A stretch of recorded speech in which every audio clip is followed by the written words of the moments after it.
The sound of my father's laughter still echoes in my mind, sharp and cold as the desert wind that whipped across Riverside that October evening. I stood frozen in the doorway of American Legion Post 247, watching 30 veterans turn their heads to stare at me while my own father pointed and said the words that would haunt me for months. Look what walked in. My daughter thinks she's some kind of war hero because she spent 2 years pushing papers at a forward operating base. The room erupted in chuckles and knowing looks. These were men who had seen real combat, who had earned their stripes in places like Fallujah and Kandahar. And here I was, 28-year-old Alexis Rodriguez, standing in my civilian clothes while my father made sure everyone knew I didn't belong. What none of them knew, what I couldn't tell them, was that for the past 3 years, I had been something else entirely. Something that didn't exist on any official record, something that operated in the shadows between governments and classified operations. But that night, as I felt the weight of their judgment crushing down on me, I wondered if the truth would even matter. Before we jump back in, tell us where you're tuning in from, and if this story touches you, make sure you're subscribed, because tomorrow, I've saved something extra special for you. My name is Alexis Rodriguez, and I grew up in the shadow of a legend. My father, Frank Rodriguez, was a Marine Corps veteran who served 3 tours in Iraq and came home with enough stories and scars to fill a library. Our house in Riverside was a shrine to military service, flags, commendations, photographs of his unit, and enough Marine Corps memorabilia to stock a museum gift shop. Growing up, I worshipped him. Every bedtime story was about tactical maneuvers and brotherhood under fire. Every life lesson came wrapped in military discipline and honor codes. When I turned 18, there was never any question about what I would do next. I enlisted in the Army, determined to make my father proud and carry on the family tradition. Basic training at Fort Benning was everything I expected and nothing I was prepared for. The heat, the exhaustion, the constant pressure to prove myself among recruits who seemed born for this life. I wasn't the strongest or the fastest, but I had something else, an ability to think 3 steps ahead, to see patterns others missed, to remain calm when chaos erupted around me. My drill sergeant, a weathered man named Sergeant First Class Martinez, noticed it first. During field exercises, I could predict enemy movements before they happened. In tactical scenarios, I found solutions that the manuals never covered. It wasn't genius, it was instinct, honed by years of listening to my father's war stories and understanding that survival often depended on reading the spaces between words. After completing my basic training and advanced individual training in intelligence analysis, I was assigned to a forward operating base in Afghanistan. It was 2019, and though the official combat mission was winding down, there was still plenty of dangerous work to be done. I spent my days analyzing intercepts, building target packages, and trying to stay invisible in a world where being noticed could get you killed. The base was a mixture of seasoned veterans counting days until rotation and fresh-faced soldiers trying to prove they belonged. I fell somewhere in between, old enough to understand the stakes but young enough to believe I was invincible. My job was to sit in an air-conditioned trailer, stare at computer screens, and translate raw intelligence into actionable reports. For months, it felt like glorified data entry. I processed surveillance footage, cross-referenced communications intercepts, and wrote reports that disappeared into the vast machinery of military intelligence. My father's voice echoed in my head during every shift. Real soldiers face the enemy head-on. You're just hiding behind a desk. But everything changed the night Sergeant Tom Bradley knocked on my trailer door at 0300 hours. Bradley was special operations, the kind of soldier who showed up without warning and left without explanation. His face was painted in camouflage, his gear worn and practical. He spoke in the clipped, efficient tone of someone who had no time for pleasantries. Rodriguez, we need your brain. Grab your gear and follow me. I had been selected for something called Task Force Phantom, a joint special operations unit that handled sensitive missions throughout the region. My role was simple in theory but complex in execution, real-time intelligence analysis in the field. While operators moved through hostile territory, I would coordinate with drone surveillance, communications intercepts, and human intelligence to provide them with information that could mean the difference between mission success and coming home in body bags. The first mission was a rescue operation. 3 American contractors had been taken hostage by a Taliban splinter group operating out of a compound near the Pakistan border. Traditional intelligence suggested the compound was lightly defended, but something in the pattern of communications traffic made me uneasy. As the team prepared to move, I pulled Bradley aside. "Sergeant, I'm seeing indicators of a much larger presence. The communication frequency suggests they're expecting us." Bradley studied my analysis, then radioed the mission commander. "Ghost has concerns about the target package." Ghost. That was my call sign, earned not through any dramatic action but because of my ability to see things others couldn't, to find patterns in the digital shadows that revealed truth hiding beneath deception. The team trusted my assessments because they had learned that my caution kept them alive.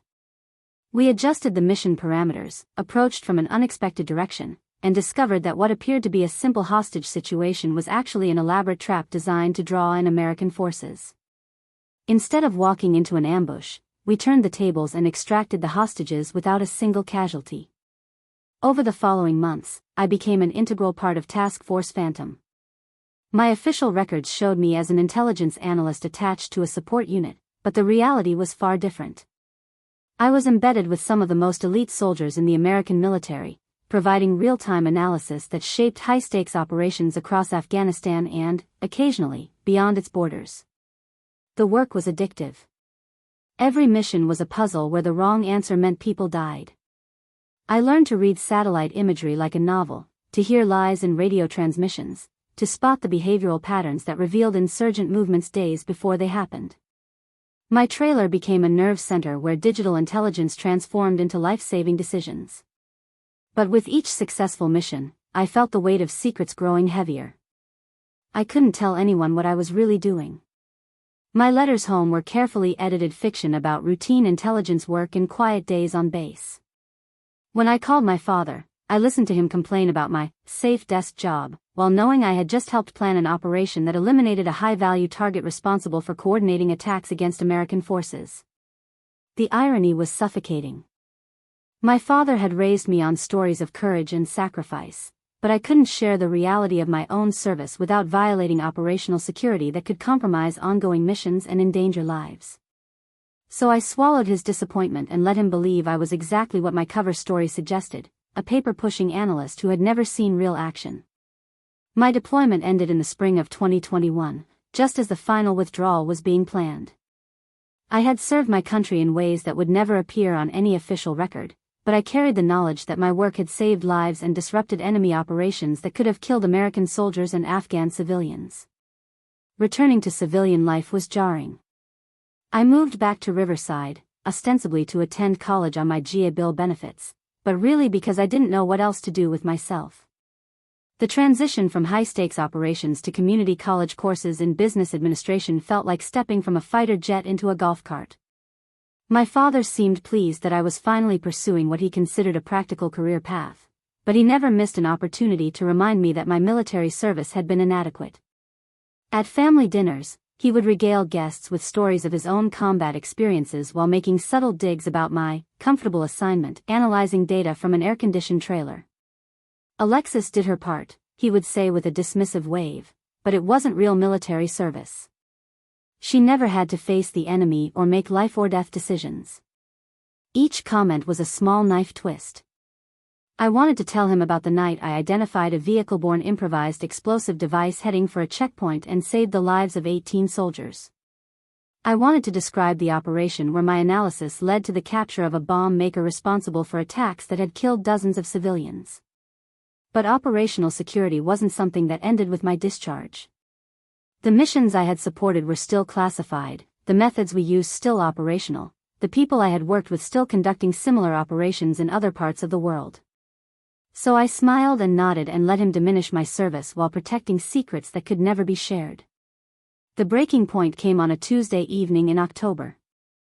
My father had invited me to attend the monthly meeting of his veterans group at American Legion Post 247. I had been reluctant to go, knowing that these gatherings often turned into informal competitions where veterans tried to outdo each other with war stories. But he insisted, claiming that it would be good for me to meet real veterans who could teach me about military service. The Legion post was exactly what I expected, wood-paneled walls covered with military memorabilia, faded photographs of long-dead soldiers, and the lingering smell of cigarettes and cheap beer. About 30 veterans had gathered for the evening, mostly men in their 40s, 50s, and 60s who had served in conflicts ranging from Vietnam to the recent wars in Iraq and Afghanistan. My father introduced me around the room with barely concealed embarrassment. "This is my daughter, Alexis. She did a tour in Afghanistan, but it was mostly computer work. Nothing like what you guys experienced." The veterans were polite but clearly unimpressed.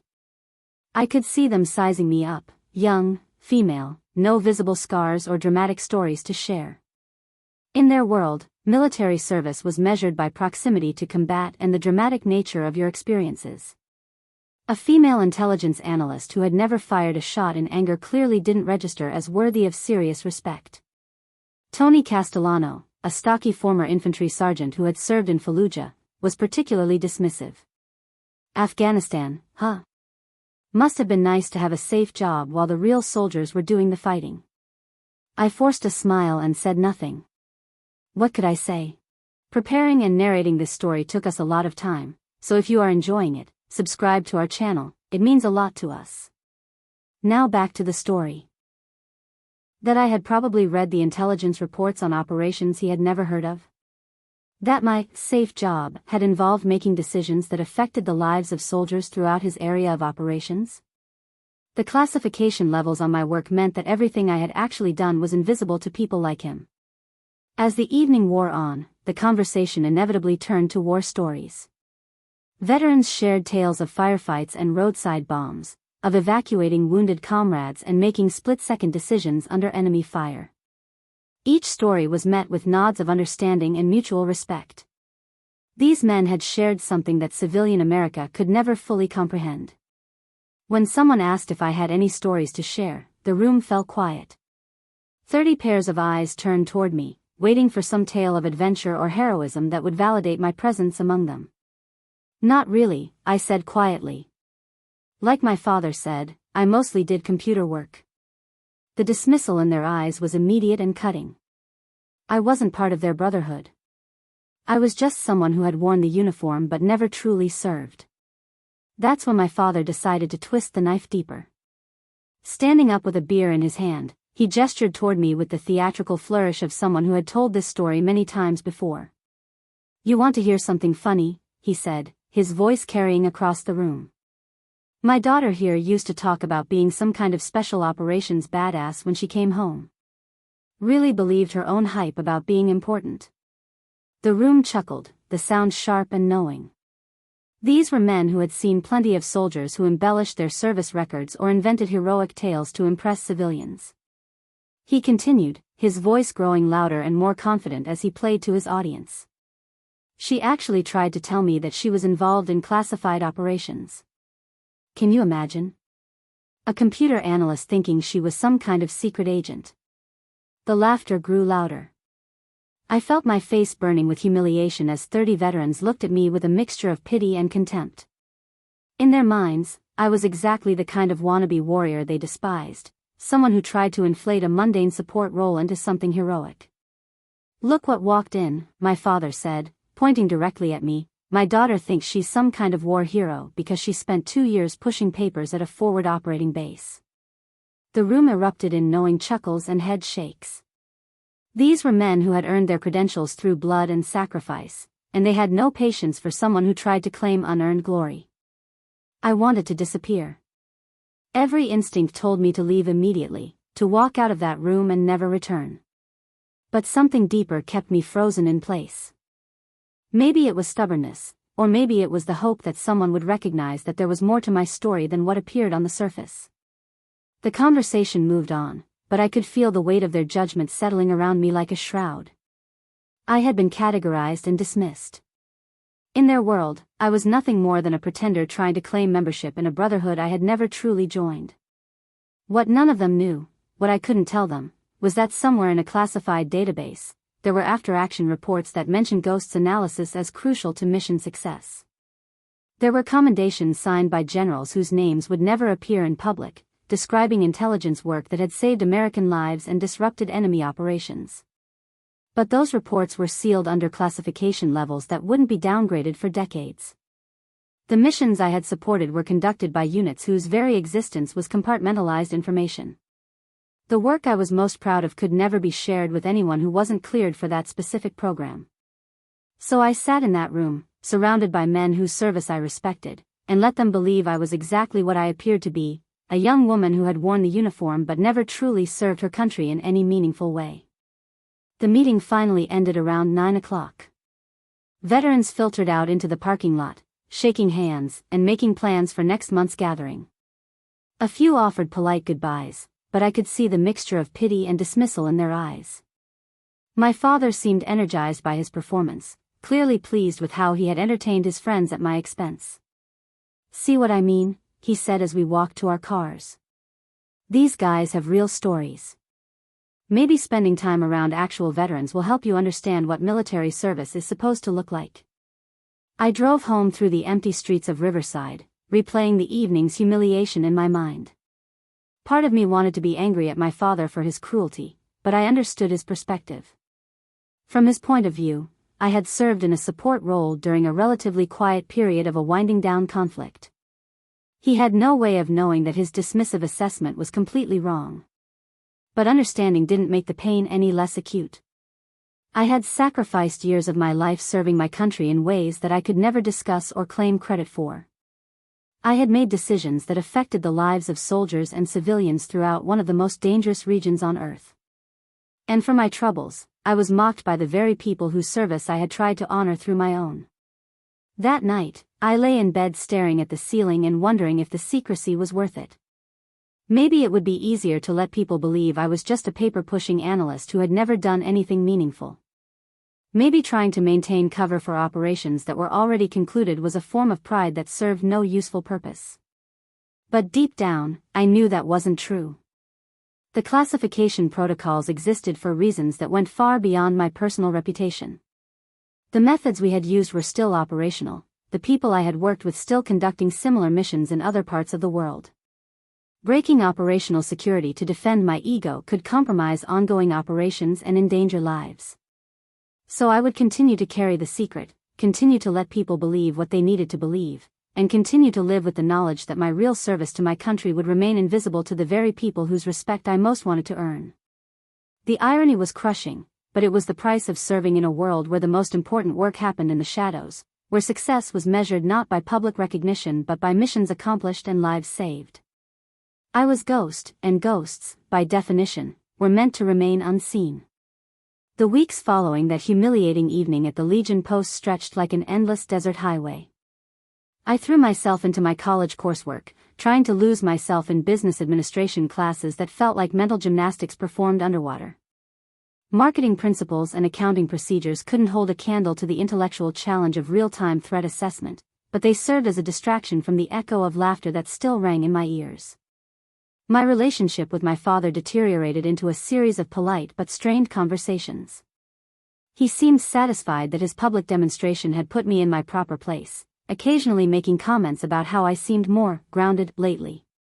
The irony wasn't lost on me that he interpreted my withdrawal and silence as personal growth rather than the emotional armor I had constructed to protect myself from further humiliation. Campus life felt surreal after years of operating in environments where every decision carried life-or-death consequences. My classmates worried about exam schedules and social media posts while I found myself unconsciously scanning crowds for potential threats and analyzing building layouts for tactical advantages. The habits of operational security had become so deeply ingrained that I couldn't turn them off, even in the safety of suburban California. Professor Williams, who taught my strategic management course, was the first person to notice that something was different about me. A former corporate executive with an analytical mind, he observed the way I approached case studies with a systematic precision that seemed unusual for a 28-year-old undergraduate student. "Miss Rodriguez," he said after class one Tuesday afternoon, "you have an interesting perspective on risk assessment. Have you considered pursuing a career in security consulting?" The question caught me off guard because it was the first time anyone had recognized that my thought processes might be valuable in a civilian context. For months, I had felt like a racehorse forced to pull a plow, using a fraction of my actual capabilities because anything more would draw unwanted attention. I've given it some thought, I replied carefully, but most security consulting requires experience that's difficult to document. He nodded thoughtfully, clearly picking up on the subtext without pressing for details he might not be cleared to hear. Sometimes the best qualifications are the ones that can't be listed on a resume. That conversation planted a seed that began growing in the back of my mind. Maybe there was a way to use my skills in a civilian context without compromising operational security. Private security firms, corporate risk assessment, executive protection, there were entire industries built around the kind of threat analysis and pattern recognition that had become second nature to me. But pursuing that path would require references and recommendations that could verify my capabilities without revealing classified information. It would mean finding people who understood both my potential and the constraints that prevented me from discussing my actual qualifications. The problem was that most of the people who could vouch for my abilities were still operating in classified environments where any public acknowledgement of our working relationship could compromise ongoing operations. I was trapped in a bureaucratic catch-22 where the very secrecy that protected national security also made it impossible for me to transition my skills into civilian employment. Meanwhile, my father's veteran group continued meeting monthly, and he made it clear that my attendance was both expected and unwelcome. I became a regular fixture at these gatherings, sitting quietly in the background while men who had earned their credentials through blood and sacrifice shared stories of genuine heroism and brotherhood. Tony Castellano seemed to take particular pleasure in my continued presence, occasionally making comments designed to remind everyone of my inadequate service record. "Hey Rodriguez," he would call out whenever I entered the room, "still telling people you were special forces?" The veterans would chuckle and shake their heads, reinforcing their collective assessment that I was exactly what I appeared to be, a young woman who had worn the uniform but never truly served in any capacity that mattered. Their dismissal was complete and absolute, and I began to understand why stolen valor cases generated such intense anger within the military community. These men had earned their place in the brotherhood through genuine sacrifice, and they had no patience for anyone who tried to claim unearned membership. What made the situation even more painful was that I genuinely respected these veterans and their service. Men like Castellano had served with distinction in some of the most dangerous places on Earth, conducting the kind of infantry operations that formed the backbone of American military strategy. Their courage was unquestionable, their sacrifice real and documented. But their inability to recognize that military service came in many different forms was creating a situation where my actual contributions remained not just unrecognized but actively mocked. I had supported operations that protected soldiers exactly like them, providing intelligence that prevented ambushes and identified threats before they could materialize into attacks on American forces. The psychological toll was substantial. I found myself questioning the value of work that could never be acknowledged or appreciated. What was the point of serving your country if that service had to remain completely invisible? Was it better to be a publicly celebrated war hero or an anonymous ghost whose contributions would never see the light of day? Dr. Sarah Chen, a counselor at the Veteran Affairs Office on campus, helped me work through some of these conflicting emotions during our weekly sessions. A former Navy psychiatrist who had spent years helping soldiers transition back to civilian life, she understood the unique challenges faced by veterans whose service didn't fit conventional narratives. The hardest part about classified work, she told me during one session, isn't keeping the secrets. It's learning to find validation from internal sources rather than external recognition. Her words resonated because they identified the core of my struggle.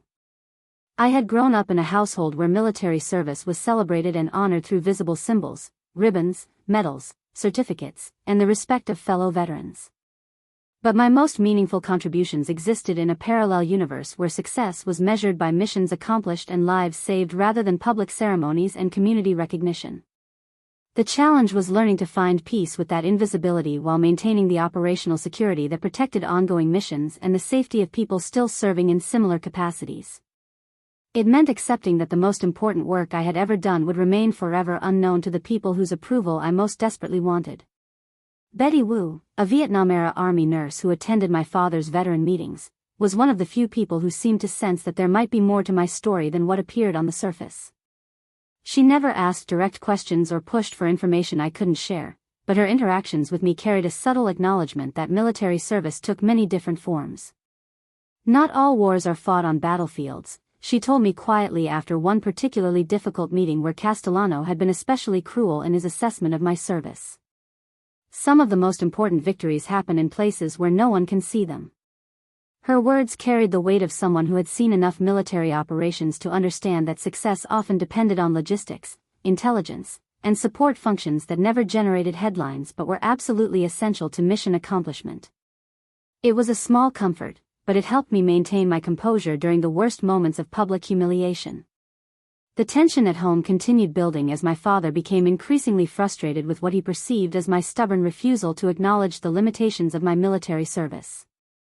He seemed to interpret my silence as pride rather than operational security, and his comments became more pointed and personal. "You need to stop living in fantasy land," he told me during a particularly heated argument over dinner. "Real veterans don't need to pretend they were something special. They earned their place through actual service." His words stung because they came from a place of genuine care and concern. He believed he was helping me develop realistic expectations and honest self-assessment. From his perspective, I was clinging to delusions of importance that prevented me from moving forward with my civilian life. But I couldn't explain that my delusions were actually classified memories of operations that had saved American lives and disrupted enemy activities throughout one of the most dangerous regions on Earth. I couldn't tell him about the night I identified a truck bomb heading for a checkpoint and prevented the deaths of 18 soldiers, or the morning I tracked a high-value target to a compound where his capture disrupted a bombing campaign that could have killed hundreds of civilians. The secrets I carried weren't just about protecting my own reputation, they were about maintaining operational security for methods and sources that were still being used to protect American forces and civilian populations in conflict zones around the world. Breaking that trust for personal vindication would have been not just a violation of my oath, but a betrayal of every soldier still serving in harm's way. So I swallowed my father's disappointment and continued carrying secrets that grew heavier with each passing day. The isolation was crushing, but it was the price of serving in a world where the most important victories happened in shadows and the greatest heroes remained forever anonymous. 3 months after that initial humiliation, my father announced that the veteran group was planning a special meeting to honor a visiting dignitary. Commander Marcus Thompson, a Navy SEAL who had recently returned from deployment, would be speaking about his experiences in special operations. "This will be educational for you," my father said with the tone of someone prescribing medicine. "You'll get to hear from someone who actually served in elite units, not like the fantasy stories you used to tell." The announcement filled me with dread because I knew that another evening of public humiliation awaited.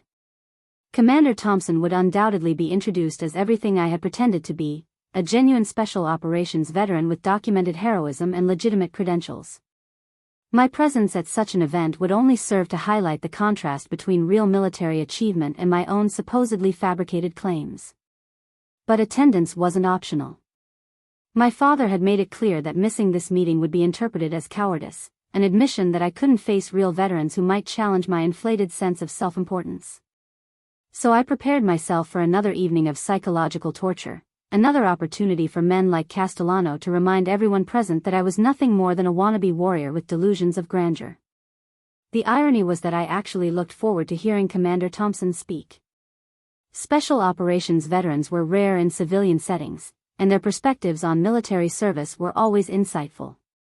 Unlike the infantry soldiers and support personnel who made up most of my father's veteran group, special operations personnel understood the importance of intelligence, the value of unconventional thinking, and the reality that some of the most important military work happened behind classified barriers. But I also knew that his presence would make my own inadequacies even more apparent. Here would be a man who had earned his credentials through documented heroism, someone who could speak openly about his service because it fell within acceptable classification boundaries. The contrast between his legitimate special operations background and my own supposedly imaginary claims would be impossible to ignore. The week leading up to Commander Thompson's visit was filled with excited chatter among the veterans. Word had spread throughout the local military community that an active-duty SEAL would be speaking at the Legion post, and attendance was expected to be significantly higher than usual. My father spent hours researching Thompson's background, clearly anticipating an evening that would showcase everything he believed military service should represent.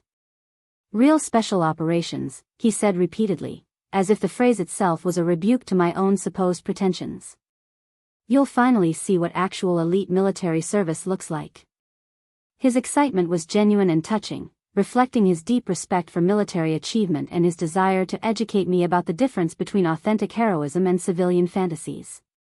He truly believed that exposure to a legitimate special operations veteran would help me develop more realistic perspectives on my own service and place within the military community.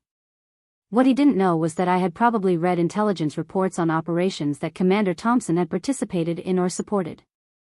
My work with Task Force Phantom had given me access to classified information about special operations throughout the Afghanistan theater, including mission summaries and after-action reports that documented the activities of units like the SEALs. But that knowledge only made the situation more psychologically complex. I would be sitting in that room as an officially dismissed pretender while listening to a man whose missions I might have supported through intelligence analysis and real-time threat assessment. The possibility that our paths had crossed in classified contexts added another layer of irony to an already surreal situation. The night of Commander Thompson's visit arrived with unexpected intensity. News of his appearance had spread throughout the veteran community, and by 7 o'clock, the Legion post was packed with nearly 60 people, double the usual attendance. Veterans from multiple conflicts had gathered to hear from someone who represented the pinnacle of military professionalism and elite service. I arrived early with my father, who was practically vibrating with excitement as he greeted friends and introduced me to veterans I hadn't met before.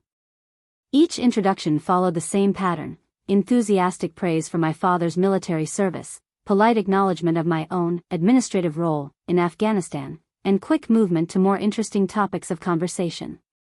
Tony Castellano was holding court near the bar, regaling a group of younger veterans with exaggerated stories about urban combat in Iraq. When he saw me enter, his face lit up with the anticipation of fresh entertainment. "Hey everyone," he called out loudly enough for the entire room to hear. "Rodriguez brought his daughter again. The one who thinks she was some kind of secret agent." The room chuckled appreciatively, and I felt the familiar burn of humiliation spreading across my face. But tonight felt different somehow, more intense and potentially explosive. The presence of so many additional veterans created an audience that multiplied the potential for embarrassment, and Castellano seemed energized by the opportunity to perform for a larger crowd. My father basked in the attention, clearly enjoying his role as the tolerant parent dealing with a daughter's inflated ego. He made the rounds of introductions with theatrical flair, presenting me as an object lesson in the difference between reality and fantasy when it came to military service.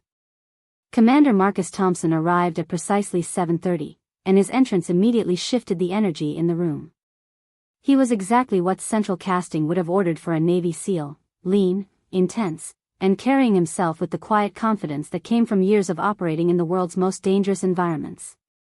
His dress uniform was perfect, his bearing unmistakably professional, and his presence commanded instant respect from everyone present. The conversations quieted as he made his way through the room, shaking hands and exchanging brief greetings with the veteran leadership. I watched from my position near the back wall, noting the way he moved with the economical precision of someone who had learned to waste no energy or motion. Everything about him screamed authentic special operations professional. My father was introduced to Commander Thompson by the post commander, and I could see the pride radiating from his face as he shook hands with a genuine elite soldier. Their conversation was brief but animated, with my father clearly explaining his own military background and expressing his honor at meeting a Navy SEAL. Then, inevitably, my father gestured toward me. "Commander, I'd like you to meet my daughter, Alexis. She served in Afghanistan, but it was mostly computer work. Nothing like what you guys do." Commander Thompson's gaze found me across the room, and for a moment that seemed to stretch far longer than it actually lasted, his eyes narrowed with what looked like recognition. But that was impossible. We had never met, and my service record contained nothing that would connect me to special operations personnel. He nodded politely in my direction before turning back to continue his conversation with the post leadership. But something in his expression had changed, a subtle shift that I couldn't quite identify or understand. As the formal program began and Commander Thompson took his position at the front of the room, I found myself wondering if this evening would bring yet another humiliation or something else entirely. The anticipation was almost unbearable, but I had no choice except to wait and see how the night would unfold. Commander Thompson began his presentation with the measured cadence of someone accustomed to briefing rooms where lives hung in the balance of clear communication. His voice carried easily through the packed Legion post, and the room fell into the kind of respectful silence usually reserved for church services or funeral eulogies. "Gentlemen and ladies," he began, nodding toward Betty Wu and the handful of other women veterans present, "I want to thank Post 247 for inviting me to speak tonight. It's an honor to be among warriors who have served our nation with distinction across multiple conflicts and generations." The opening was standard military courtesy, but something in his delivery suggested depth beyond the usual ceremonial pleasantries.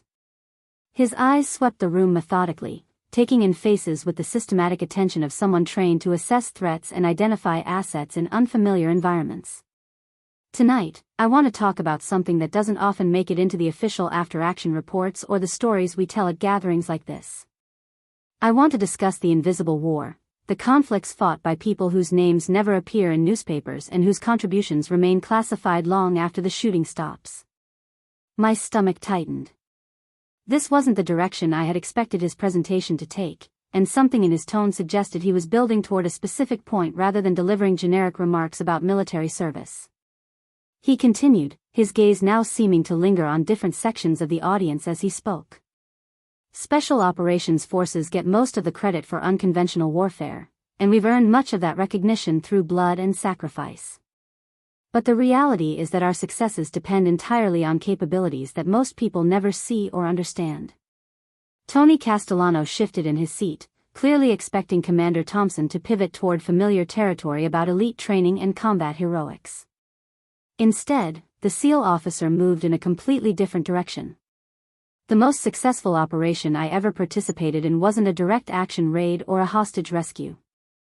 It was a mission that succeeded because someone sitting in a trailer thousands of miles away identified a pattern in communications traffic that revealed an ambush waiting for my team." The room remained quiet, but I could sense a subtle shift in attention. Veterans were leaning forward slightly, recognizing that this wasn't going to be a typical war story.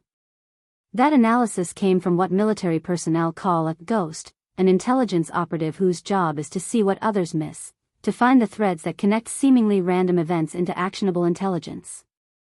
Without that ghost's work, my entire team would have walked into a kill zone designed specifically to eliminate American Special Operations Forces. My hands had begun trembling, and I gripped the edge of my chair to stop the visible shaking. The terminology he was using, the specific details about remote analysis preventing ambushes, these weren't generic examples. They were too precise, too particular to be coincidental. Commander Thompson paused, allowing his words to settle before continuing. "The American public understands special operations through movies and television shows that focus on the kinetic aspects of our missions. What they don't see is the vast network of intelligence professionals who make those missions possible." He began walking slowly around the front of the room, his movement deliberate and controlled. "These operators work under classifications so deep that their contributions may remain secret for decades. They analyze patterns, predict enemy movements, and provide real-time intelligence that saves American lives. But because their methods and sources must remain protected, they can never receive public recognition for their service." The silence in the room had become profound. Even Castellano seemed to recognize that something significant was happening, though his expression suggested confusion rather than understanding. "Some of these ghosts are embedded with conventional forces, providing analysis that looks routine on paper but actually shapes life or death decisions. Others work directly with special operations teams, conducting real-time threat assessment during active missions. All of them sacrifice recognition and personal credit to maintain the operational security that protects ongoing operations." My father was sitting 3 seats away from me, his face reflecting the same puzzlement I could see throughout the room. This wasn't the kind of speech anyone had expected from a visiting SEAL commander, and the specific focus on intelligence operations seemed oddly targeted for a general veteran audience. Commander Thompson stopped moving and stood directly in front of the assembled veterans, his posture conveying both authority and gravity. "I'm telling you this because I've spent my career working alongside these invisible operators, and I've seen firsthand how their sacrifices are misunderstood by people who should know better." His tone sharpened slightly, taking on an edge that suggested he was transitioning from general remarks to specific observations. "Too often, we measure military service by its visibility rather than its impact. We honor the soldiers who carry rifles into combat while overlooking the analysts who ensure those soldiers know where the enemy is hiding. The words hit the room like a physical force, creating an uncomfortable tension that I could feel radiating from the assembled veterans. Several men shifted in their seats, and I noticed glances being exchanged as people tried to understand where this presentation was heading. In my experience, Commander Thompson continued, the people who accomplish the most important work are often the ones who can't talk about it. They endure misunderstanding and dismissal because protecting their sources and methods is more important than defending their personal reputations. Tony Castellano finally spoke up, his voice carrying the aggressive tone he used when challenging anything that didn't fit his understanding of military hierarchy. Commander, with respect, we're all veterans here. We understand the importance of support personnel. But there's a difference between doing your job and being a warrior. The challenge hung in the air like cordite after a gunshot. Commander Thompson turned to face Castellano directly, and something in his expression suggested that this interruption had been anticipated rather than unexpected. Sergeant Castellano, isn't it? He said, his voice carrying the kind of calm authority that made resistance seem futile. I've read about your service in Fallujah. Impressive record, genuine courage under fire. Castellano straightened, clearly pleased by the recognition. Thank you, sir. 3 tours, Purple Heart, Combat Infantry Badge. Outstanding, Commander Thompson replied. Now let me ask you something. During your deployments, did you ever receive intelligence updates that helped you avoid ambushes or identify high-value targets? Of course, Castellano answered, his tone suggesting the question was too obvious to merit discussion. Intelligence support was constant. And where do you think that intelligence came from? The question was simple, but something in Commander Thompson's delivery suggested it carried implications that went far beyond the surface meaning. Castellano's expression shifted from confidence to uncertainty as he realized he was being led somewhere he couldn't predict. Intelligence analysts, I guess. People back at headquarters or in the States. Exactly, Commander Thompson said. People you never met, whose names you never knew, whose contributions you couldn't measure because they were classified at levels above your clearance. He paused, letting that observation settle before continuing. Some of those analysts were sitting in air-conditioned trailers, just like you described. Others were embedded with special operations teams in environments even more dangerous than your forward operating bases. All of them were doing work that directly affected your safety and mission success. The room had become completely silent. Even the background noise from the kitchen had stopped, as if the entire building was holding its breath. Now here's what troubles me, Commander Thompson continued, his tone growing more pointed. I've heard that some veterans in this community have been dismissive of intelligence personnel, suggesting that their contributions don't constitute real military service.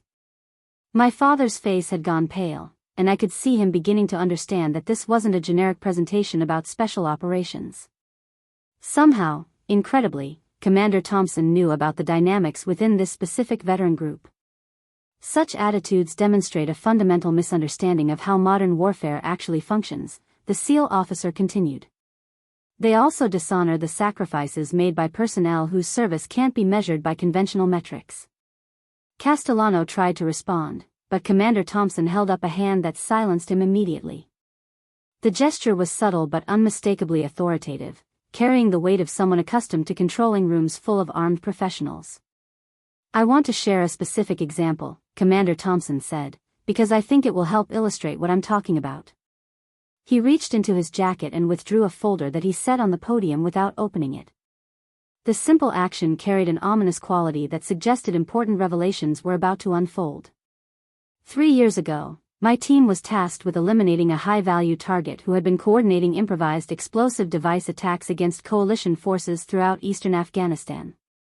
The target was clever, disciplined, and had successfully evaded capture for over 18 months. The specificity of the example immediately caught my attention.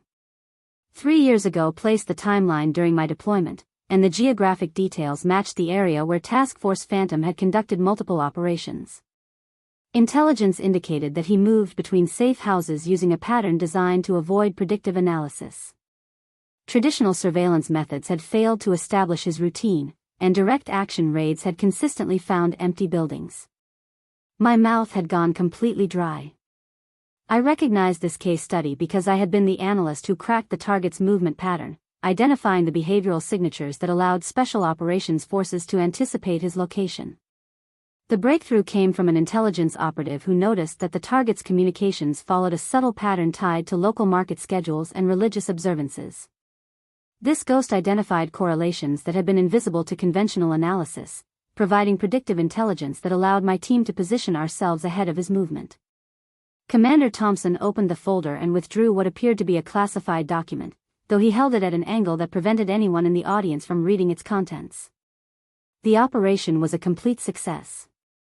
We eliminated a bomb maker responsible for attacks that had killed over 30 coalition personnel and more than 100 Afghan civilians. The mission succeeded because someone had the intellectual capability to see patterns where others saw only chaos. He closed the folder and looked directly at me for the first time since beginning his presentation.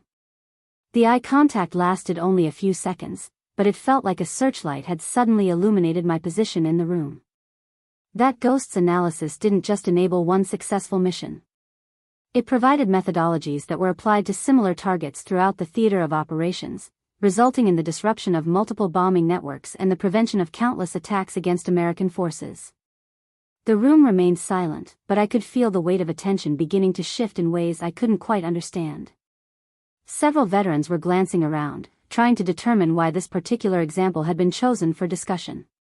What makes this story relevant to our conversation tonight, Commander Thompson continued, is that the intelligence operative who made that mission possible was officially assigned to a support unit, listed in personnel records as conducting routine analysis work. My heart was pounding so hard I was certain it must be audible to people sitting nearby.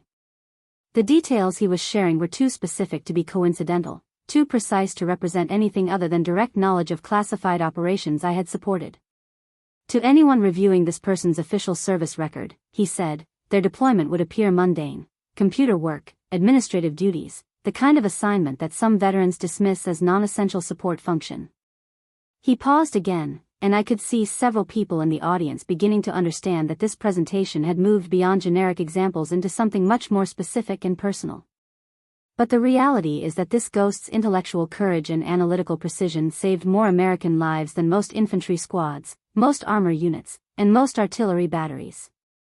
Their contributions were measured not in enemy killed or terrain captured, but in American soldiers who came home alive because threats were identified and eliminated before they could materialize. Tony Castellano was staring at Commander Thompson with growing confusion and concern. The presentation had clearly moved far beyond anything he had anticipated, and his earlier confidence was being replaced by uncertainty about what was happening. The tragedy, Commander Thompson continued, is that this person's service has been mischaracterized and dismissed by people who should understand better. Veterans who have benefited from similar intelligence support have somehow concluded that the people providing that support weren't real soldiers.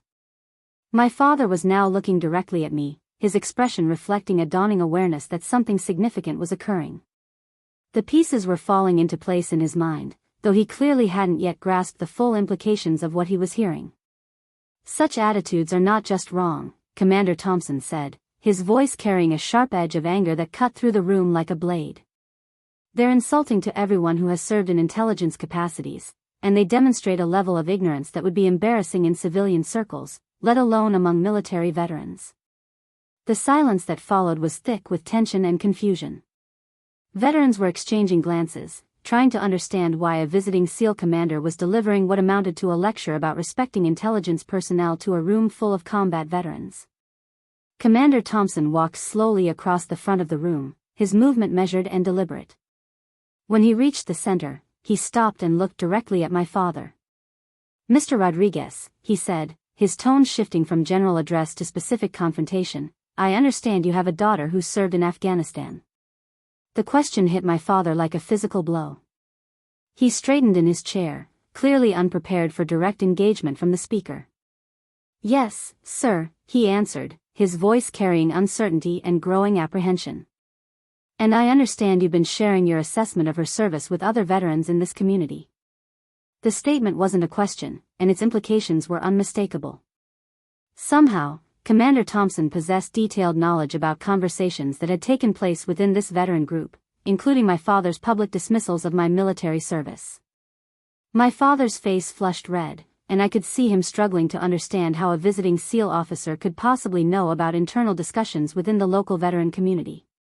"Sir, I don't understand what you're asking." Commander Thompson's expression remained neutral, but something in his posture suggested he was transitioning from presentation mode into something much more direct and confrontational. "Let me be more specific," he said. "I understand you've told people that your daughter spent her deployment pushing papers and pretending to be involved in important operations." The words landed in the silent room like grenades, creating a psychological shockwave that left everyone present struggling to comprehend what they were witnessing. This had moved far beyond a generic presentation about military service into something resembling a tribunal. My father opened his mouth to respond, but no words emerged. He sat frozen in his chair, caught between the authority of a Navy SEAL commander and the growing realization that his private conversations had somehow reached the highest levels of military leadership. The confusion on his face was profound and painful to witness, like watching someone discover that their entire understanding of reality had been fundamentally wrong. Commander Thompson didn't wait for an answer. He reached into his folder again and withdrew what appeared to be a photograph, though he held it facing away from the audience. "Mr. Rodriguez, I want you to understand something very clearly," he said, his voice carrying the kind of absolute authority that made further resistance impossible. "Your daughter didn't spend her deployment pushing papers. She spent it saving the lives of American soldiers throughout Afghanistan, including members of my own unit." The room erupted in a collective intake of breath, as if 60 people had suddenly realized they were standing on the edge of a cliff. Veterans who had spent months dismissing my service were now staring at me with expressions ranging from confusion to dawning horror. Tony Castellano shot to his feet, his face flushed with anger and disbelief. "That's impossible," he said, his voice loud enough to carry through the entire building. "She was just an analyst.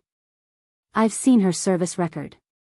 Commander Thompson turned to face him with the kind of calm intensity that suggested Castellano had just made a serious tactical error. "Sergeant, what exactly do you think you've seen?" The question was delivered with surgical precision, designed to expose the fundamental flaw in Castellano's assumption. He had seen only what I was authorized to show him, the cover story that protected operational security while allowing me to maintain a plausible civilian identity. "Her DD-214, her deployment records," Castellano stammered, clearly realizing he was losing ground but unable to understand why. "Administrative support, routine intelligence analysis. Cover documentation," Commander Thompson replied matter-of-factly. "Standard operational security for personnel involved in classified programs." He held up the photograph so the audience could see it clearly. It showed a group of special operations personnel in full combat gear, faces obscured by equipment and camouflage paint, standing beside what appeared to be a communications setup in a desert environment. This photograph was taken during Operation Silent Thunder, a classified mission conducted 18 months ago in the Kandahar province, he said. The mission succeeded because real-time intelligence analysis allowed us to anticipate enemy movements and position our forces accordingly. My hands were shaking so violently that I had to clasp them together to prevent others from noticing. Operation Silent Thunder had been one of my most complex analytical challenges, requiring the integration of signals intelligence, human intelligence, and pattern analysis to track a high-value target through one of the most dangerous regions in Afghanistan. The intelligence that made this operation possible came from an operative known within special operations circles by the call sign Ghost, Commander Thompson continued. Ghost's analysis identified the target's movement patterns, predicted his likely locations, and provided real-time updates that allowed my team to intercept him before he could coordinate a series of attacks against coalition forces. Betty Wu was staring at me with wide eyes, her expression reflecting a mixture of awe and understanding. As a veteran who had served in intelligence capacities during Vietnam, she seemed to grasp the implications of what Commander Thompson was revealing faster than the combat veterans around her. Ghost's work didn't stop with that single operation, he continued. Over the course of an 18-month period, this operative provided intelligence support for dozens of special operations missions, resulting in the capture or elimination of multiple high-value targets and the prevention of attacks that would have killed hundreds of American service members. My father was now staring at me directly, his face cycling through emotions too complex and rapid to catalog. Confusion, disbelief, horror, and something that might have been pride were all competing for dominance in his expression. The methods Ghost employed were so sophisticated that they became standard operating procedures for intelligence analysis throughout the special operations community, Commander Thompson said. Training programs were developed based on this operative's innovations, and those programs are still being used to prepare intelligence personnel for deployment to active combat zones. He paused, allowing the weight of these revelations to settle throughout the room. The silence was so complete that I could hear the distant sound of traffic on the highway outside. Now, Mr. Rodriguez, he continued, turning back to face my father directly, I want you to understand what you've been doing to your daughter. The words were delivered with devastating precision, each syllable designed to maximize psychological impact. My father flinched as if he had been physically struck. You've been publicly humiliating a decorated intelligence operative whose service saved more American lives than most infantry companies. You've been mocking someone whose analytical work prevented dozens of attacks against the very soldiers you claim to honor. Tony Castellano made one last desperate attempt to challenge what he was hearing. This is insane, he said, though his voice lacked conviction. If she was really involved in special operations, why didn't she ever say anything? Commander Thompson's response was swift and unforgiving. Because unlike some people in this room, Ghost understands the meaning of operational security. She understands that protecting sources and methods is more important than defending personal reputation. He gestured toward me, and suddenly 60 pairs of eyes were focused on my position near the back wall. The attention was overwhelming and terrifying, but there was something different about it now. The dismissive contempt had been replaced by confusion, curiosity, and in some cases, what appeared to be respect. Ghost has spent 3 years maintaining classification protocols that protect ongoing operations and the safety of intelligence personnel still serving in combat zones, Commander Thompson continued. She has endured your mockery and dismissal because honoring her oath was more important than correcting your ignorance. My father was now openly weeping, tears streaming down his face as the full magnitude of his cruelty became clear. For months, he had been publicly humiliating someone whose service had exceeded his own in both scope and impact, but who couldn't defend herself without compromising national security. Mr. Rodriguez, Commander Thompson said, his tone softening slightly but remaining firmly authoritative, your daughter is a hero in the truest sense of that word. She saved American lives at the risk of her own safety, and she did it while maintaining the kind of professional discipline that most soldiers never develop. He reached into his folder one final time and withdrew what appeared to be an official document. This is a presidential citation for exceptional service in support of Special Operations Forces. It was classified until today, but it has been declassified specifically for this presentation. The room was so quiet that I could hear my own heartbeat pounding in my ears. A presidential citation was an honor reserved for the most exceptional military service, typically awarded to personnel whose contributions had strategic rather than merely tactical significance.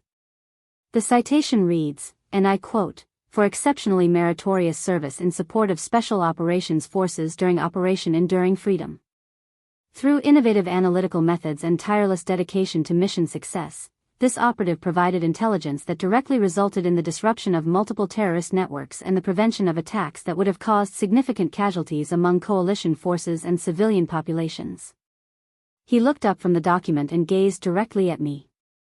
The operative referenced in this citation is Staff Sergeant Alexis Rodriguez, call sign Ghost, currently residing in Riverside, California. The psychological impact of hearing my real rank in official recognition was overwhelming. For 3 years, I had carried the weight of invisible service, unable to claim credit for work that had defined the most meaningful period of my life. To hear it acknowledged publicly, in front of the very people who had dismissed and mocked me, was both vindication and emotional devastation. Commander Thompson continued reading from the citation. Ghost's analytical innovations have been incorporated into standard training protocols for intelligence personnel supporting Special Operations Forces. The methods developed during this operative's deployment continue to save American lives and enhance mission effectiveness throughout multiple theaters of operation. Betty Wu began applauding slowly, and gradually other veterans joined her until the entire room was filled with the sound of recognition that was 3 years overdue. But the applause felt surreal, disconnected from the emotional earthquake that was reshaping my understanding of my own story. My father stood up abruptly, his chair scraping loudly against the floor. He moved toward me with unsteady steps, his face reflecting a mixture of shame, pride, and devastation that was painful to witness. "Alexis," he said, his voice breaking, "I didn't know. I had no idea." The apology was inadequate and overwhelming simultaneously. How could he have known?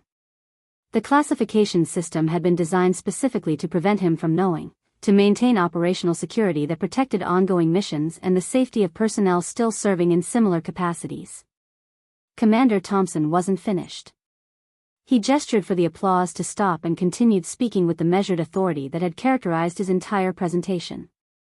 "I want everyone in this room to understand something very clearly," he said. "What happened here tonight is the direct result of ignorance about how modern military operations actually function. The assumption that only kinetic operations constitute real military service has led to the systematic dismissal and humiliation of intelligence personnel whose contributions are often more significant than those of traditional combat roles." He looked around the room, making eye contact with veterans who had spent months reinforcing my father's assessment of my inadequate service. "This attitude is not just wrong, it's dangerous.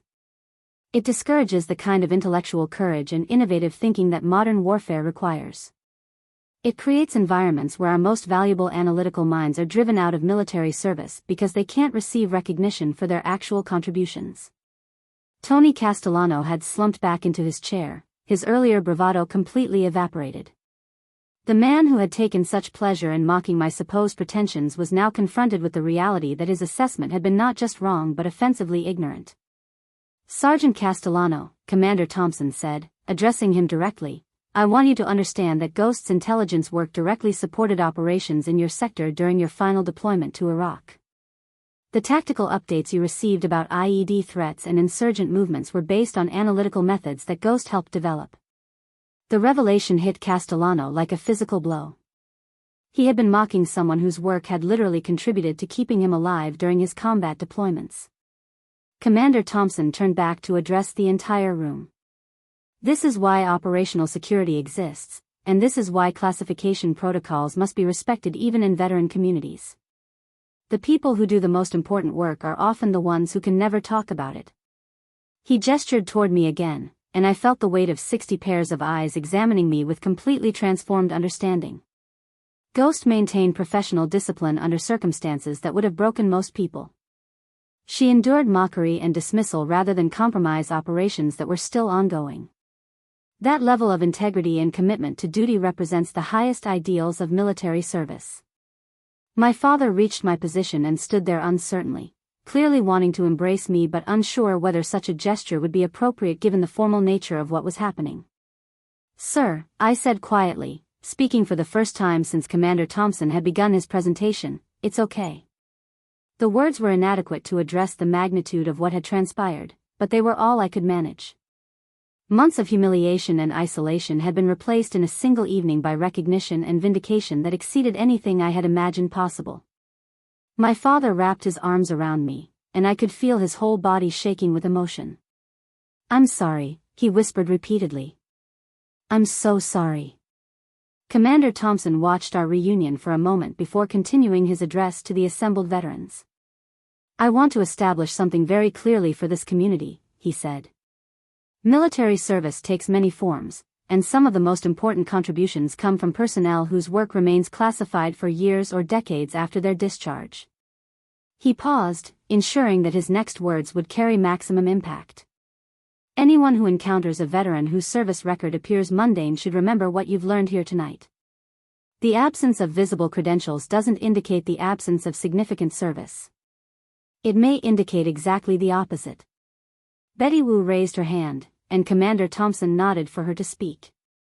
"Commander," she said, "how can we better support veterans whose service can't be acknowledged through normal channels?" The question reflected genuine concern and understanding, and it demonstrated that at least some members of the veteran community were beginning to grasp the broader implications of what they had witnessed. "Trust and respect," Commander Thompson replied simply.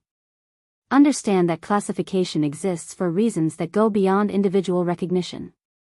Accept that some of the people who have served most significantly may never be able to prove it through conventional means." He looked around the room one final time before delivering his concluding remarks. The American military is the most effective fighting force in history because it integrates traditional combat capabilities with sophisticated intelligence and analytical resources. Honoring that integration means recognizing that heroes come in many different forms, including forms that may remain invisible for decades. The presentation was ending, but I knew that the real consequences were just beginning. Everything had changed in the span of a single evening, and I had no idea how to process the magnitude of that transformation. 6 months later, I stood in the same Legion post, but everything had transformed. The room that once felt like a courtroom where I was perpetually on trial now welcomed me as family. Veterans who had dismissed me now sought my advice on everything from career transitions to understanding their own children's military service. Tony Castellano approached me during the monthly meeting, carrying 2 cups of coffee and wearing an expression I had never seen before, genuine humility mixed with respect.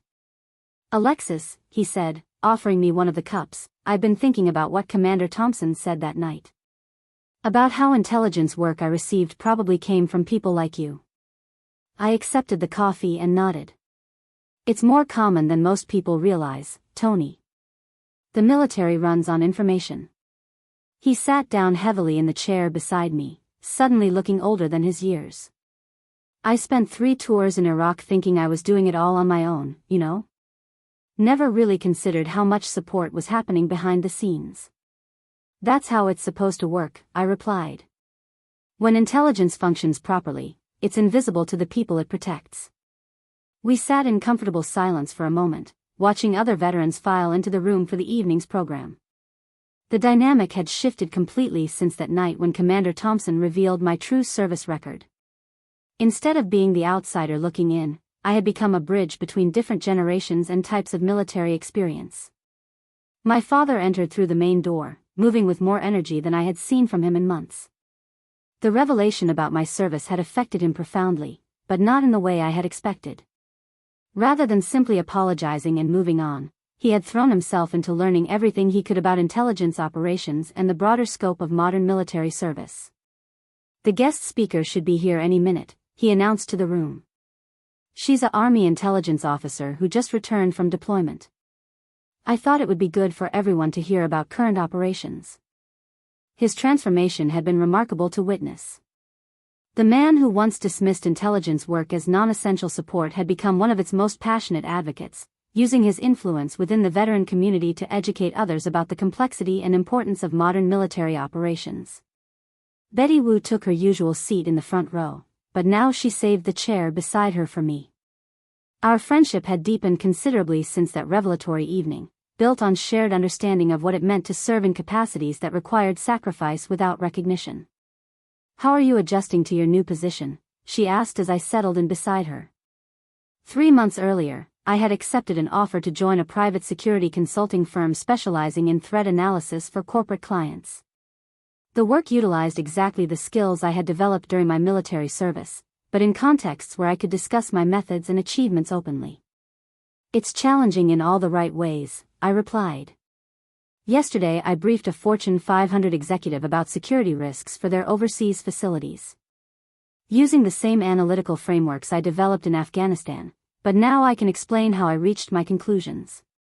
The consulting work had provided something I hadn't realized I desperately needed: the ability to take pride in my capabilities without compromising operational security.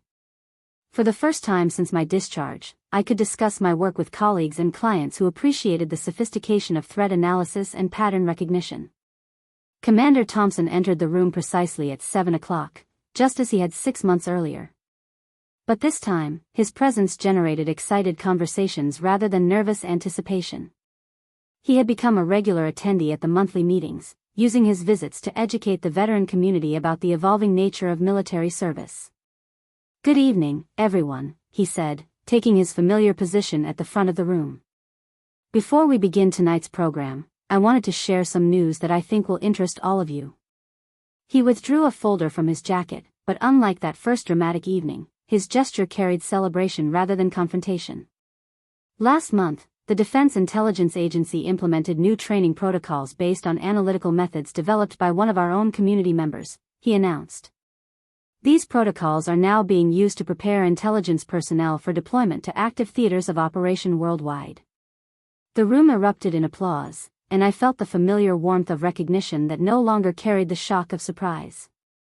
Over the past months, additional aspects of my military service had been declassified, allowing for a more complete understanding of my contributions without compromising ongoing operations. Ghost's innovations in pattern recognition and threat assessment have become standard curriculum at military intelligence schools, Commander Thompson continued. Future generations of analysts will benefit from methods that were forged in combat zones and proven effective at the highest levels of special operations. My father stood up, his face glowing with pride that had been absent for so many years. I want everyone here to understand something, he said, his voice carrying across the room. I almost lost my daughter because I didn't understand what real service looked like. Don't make the same mistake I did. His words carried the weight of genuine transformation. The man who had once mocked my supposed pretensions now served as an advocate for understanding and respecting the full spectrum of military contributions. The evening's formal program proceeded with presentations about current intelligence operations and the evolving nature of global threats. But for me, the most meaningful moments happened during informal conversations with veterans who had come to understand that military service extended far beyond their previous assumptions. As the meeting wound down, Commander Thompson approached me with a final revelation. Alexis, I wanted you to know that your story has had impact beyond this community, he said. Military leadership has been paying attention to what happened here, and changes are being made to ensure that intelligence personnel receive appropriate recognition for their contributions. He handed me an official document bearing the seal of the Department of Defense. New protocols are being implemented to provide public recognition for classified service without compromising operational security, he explained. Your case became the model for how these protocols should function. The document outlined procedures for declassifying selective aspects of intelligence operations, allowing veterans to receive appropriate recognition while maintaining protection for sensitive sources and methods. It represented a systemic change that would benefit future generations of intelligence personnel. You've accomplished something remarkable, Commander Thompson continued. You've helped reshape how the military community understands and honors intelligence service. As I drove home through the familiar streets of Riverside, I reflected on the journey that had brought me to this point. The pain of those months of humiliation had been transformed into something unexpectedly valuable, a deeper understanding of service, sacrifice, and the courage required to maintain integrity when no one is watching. The ghost had finally emerged from the shadows, not through dramatic revelation but through gradual recognition that some contributions require time to be properly understood and appreciated. My service would always carry classified elements that could never be fully disclosed, but the essential truth had been acknowledged by the people whose respect mattered most. The next morning, I received a call from a military intelligence officer preparing for deployment to Syria. She had heard about the new recognition protocols and wanted advice about maintaining professional integrity while building bridges with veteran communities that might not initially understand her contributions. Remember, I told her, real honor doesn't require immediate recognition. Sometimes the most important service happens in silence, and the greatest victories are the ones that prevent tragedies others never know were possible. After ending the call, I returned to my consulting work, analyzing threat patterns for clients who valued expertise over visibility. The skills forged in classified environments now served civilian purposes, but the essential mission remained unchanged, identifying dangers before they could harm the people I was sworn to protect. Up next, you've got 2 more standout stories right on your screen. If this one hit the mark, you won't want to pass these up. Just click and check them out.